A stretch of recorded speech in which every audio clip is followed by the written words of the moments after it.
And then you reminded me of something that I wanted to talk to you about. So in terms of like the offer, you'll get some people who come through are fucking ballers. So it reminds me of we have a client, Tanner Shook, and he was a pro CrossFit guy, got a big YouTube channel, and he was selling like $1,600 coaching programs to work with him. Like, bro, this is retarded.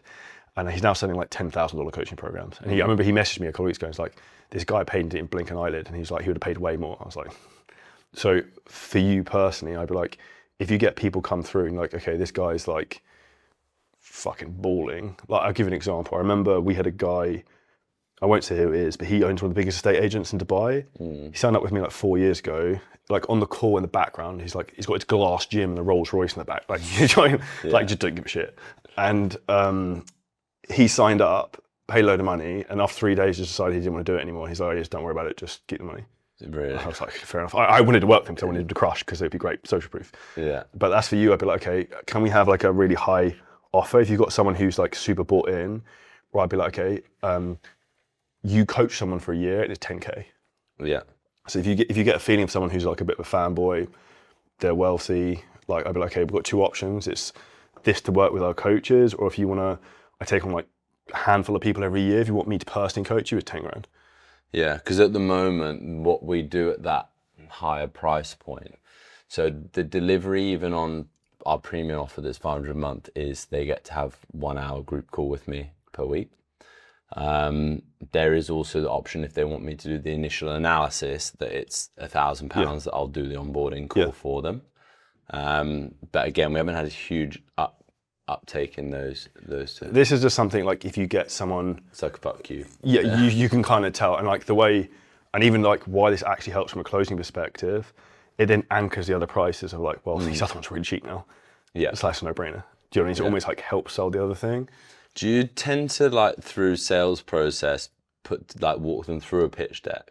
It depends. Personally, I do. So like, even like you showed there, like a roadmap. Yeah. I think that's a good framework to do. So I think having very clear outcomes and deliverables are kind of what's involved, and then like statistics within that, if that makes sense. Particularly because you've got weightlifters, right? I know we're kind of like digressing a little bit, but just on that, one of the things that I found when I was using this, because we had the breakdown of what's included, what's not included, when it gets to like, I'd simplify it here, but they're like, an objection would be, I need to take this away to like consume it. I'm like, no, well, we can talk through it. So the problem with that there is there's too many options in front of me. There's a lot of information. It's like, yeah, I want to do it, but I don't know which one, because I'm like... Yeah.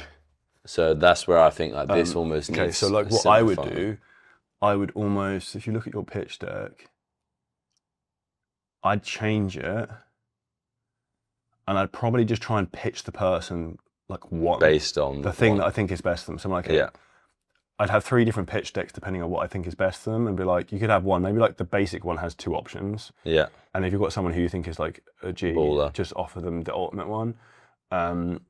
Because if you offer me like... Showing them all 3 is too much. Like, I'm almost like, I'm kind of confused looking at it of like, what's involved with it, rather if it's just like, it's this, or it's this and this, if that makes sense. And then if they're pushing back, then I can go to and then you can always kind of drop down. And the way I would do that in a pitch deck is like, say you're going to do, let's say this was the ultimate pitch deck, you go and have the ultimate one, and then like the next 2 slides afterwards could be the drop down of like the other one, if that makes sense. Yeah, if I need to go there. But I don't think, what's your closing rate at the moment?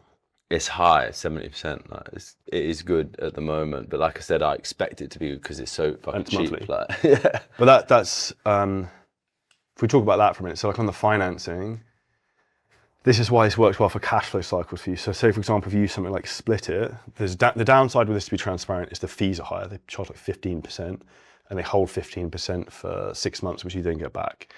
But what you can do is just increase the price to then like offset it, which is what we do, or I recommend people do as well. But basically the way you sell this to people is like, okay, cool. So, Sonny, like, what's your favorite hotel? The Marcel Arab. Okay. I thought you were going to say that. Okay. So you check in at the Marcel Arab, what do they ask? They ask for a credit card, right? Because they put on hold for like, you drinking or whatever you want to do, right? this is basically, they don't charge you to put hold. This is exactly the same in terms of what we do with the financing. Puts a hold in the credit card for the amount, and you just get billed monthly. You get rinsed, yeah. So like it's the exact same process in terms of like it just comes out per month, yeah, and they just get a hold on it. So, but you get paid straight away, which is ideal from a business perspective. So that would be something I think is very worth doing. But particularly for, I suppose, that offer. But this is the opposite of what you think, though, because these people don't need to do financing. No, fair. So like they don't care. Yeah. I have had some people do like 30k on financing, and they just kind of wanted to do it. I was like, okay, but fine. It's so true. Like, you know, the quality of punter or punter client you get when it's at much higher price point. Like, there's so much more invested. If that's 10 or 12 or 15, no one cares. But this is where, like, I think from a messaging standpoint, like, I've maybe fallen short a little bit, because a lot of my stuff is so inclusive, and I can literally help anyone get better at Olympic weightlifting. I'm getting a lot of like 17, 20-year-olds like in uni want to get better at weightlifting, but it's like, you're not my client, sort of thing. And that's why I removed the low ticket, because we used to have something that was £40 a month, you know, but I was like trying to be a little bit more almost middle ground with this, so that there's something on that higher end that's going to be like £6,000 a year. So from a messaging standpoint, I think a lot of that, and I was kind of saying it to you yesterday, is that you showing a lot of like the cool shit you do. So like, which you do, but I think you could do more of that in terms of like the golf side of stuff, lifestyle side of stuff a little bit, because that's what kind of draws people in. They want as well, right? It's like a guy's in great shape. Was an Olympic athlete. He's sick at fucking weightlifting. He's also sick at playing golf. Like, and also people play golf have money generally. Yeah, it's an expensive sport, and you have to have loads of time. Yeah. So I think that's a good kind of crossover. I would personally, like, we've got golf coaches helping people coach online, making like 70, 80 grand a month. Yeah. Which is wild. Like, I never guessed that 2-3 years ago. Yeah, I could, like, because it's one of those sports that is a massive drain, and you just keep throwing good money off bad. But even like from your perspective, you look at that from a marketing, I'd be like, I said to you the other day, I'd be making content about like, okay, here's the 3 Olympic lifts you can do to add 50 yards to your drive. Like, if your girlfriend can outdrive you, or you can't get past the women's tees, here's the 3 things you do every day. You see what I mean? People would think it's funny and it would do well. Yeah. So that's what I would kind of do from like a messaging standpoint, and kind of twist some of that in, because also it's very different. Yeah. Like, and it kind of stands out. So yeah, that's definitely something I'd push in from a sales perspective, having a higher price, because like, realistically, if you get one of those every 2 months, you get like an extra 50 grand a year that's pure profit. What's that going to look like in difference to my offer? Yeah. Just you doing the fulfillment, basically. But then how long does it take you to fulfill one of those? Yeah. Well, it would just be the day-to-day, like, actual technical feedback. But yeah, it wouldn't take long. If you had... it's just something I've not done. If you just allocated, you had a 15-minute recurring thing in your calendar every day at, I don't know, 8 a.m. that I'm just going to review any messages for clients for feedback, just skim through. If you've only got 5 people, but also, I know what happened. These people who have loads of money tend to be really busy. Yeah. So they're not going to fucking pester you with like 50 million videos. Yeah. So it's that irony of the people who pay the most want the least, if that makes sense. Yeah. Because they want access to you. They're paying for proximity, if that makes sense. So that's why I've set this up the way that it is now, and I'm very transparent that the expectation on my time is very small in this approach. But that's why if like people do want it, then they just pay a premium, and then it's worth your time at that point.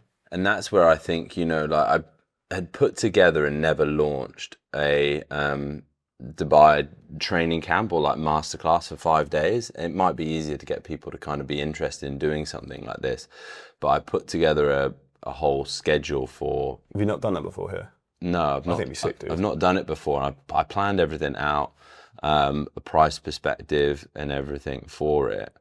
Scheduling for 5 days, Saro hotel stay, and yeah, I was going to charge £7,500 for the 3 days, and that was working on like £5,000 profit per client. So like, even a way you could, if you wanted to test that, is I'd create a waiting list and send it to your clients, send it to that 2,500 people in Discord, and just see how many people kind of apply for it. Yeah, because there's that, I suppose, those 3 things right now that I could do to collect cash. Obviously, offer my clients on monthly, re-engage the past clients, and then pitch something like this, because I was saving the Dubai one, the Bali one till next end of next quarter, just because not till October, November we do that camp.